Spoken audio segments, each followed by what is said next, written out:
Bem-vindos a mais um 90 segundos. Sou o Ruben Lopes, diretor comercial da Exigeste Premium Properties. Vamos hoje aprender como ter sucesso na prospeção. Fique já a seguir para ver.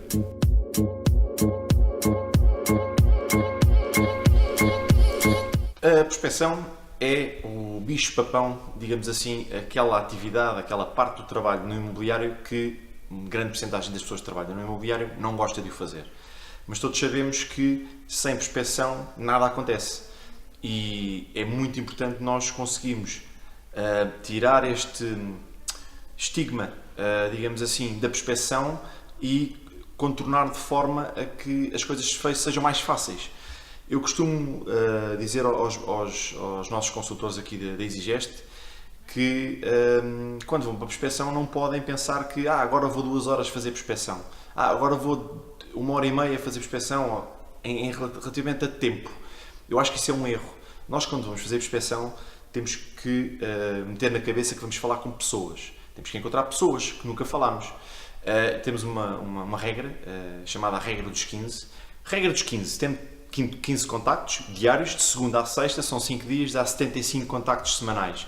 Ora, por mês vai dar à volta de uns 300 contactos, 300 pessoas novas que nunca se falou. Como é óbvio, é impossível não descobrir imóveis para venda. E aí a atividade vai ser sustentada com a prospeção que foi feita e bem feita. Eu, quando vou para a prospeção, posso chegar às 15 pessoas e, em 20 minutos, meia hora, ir para casa porque já fiz a minha prospeção. Falei com 15 pessoas, está feito naquele dia. Não é relativamente ao tempo, mas é o número de pessoas que temos que falar. Garanto-vos que com 15 pessoas mínimo, mas é o mínimo, vão ter sucesso e vão conseguir chegar aos vossos objetivos. Claro que depois os extraordinários, as pessoas que trabalham muito e têm excelentes resultados, não falam só com 15 pessoas, falam com 20, 25 pessoas diariamente. Portanto, aí depois tem a ver com a vossa entrega a esta profissão.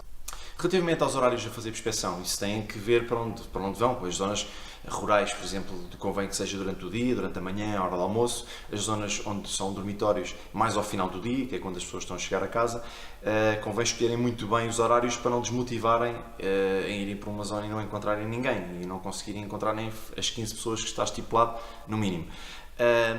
Outro ponto fundamental é, no início da semana, quando planificam a vossa agenda, convém agendarem durante os dias da semana o horário para a prospeção, tem que ficar planificada logo e nunca falhar com a prospeção. É como se fosse uma reunião com alguém. A prospeção é uma pessoa, nunca a deixamos à espera, é o nosso lema aqui.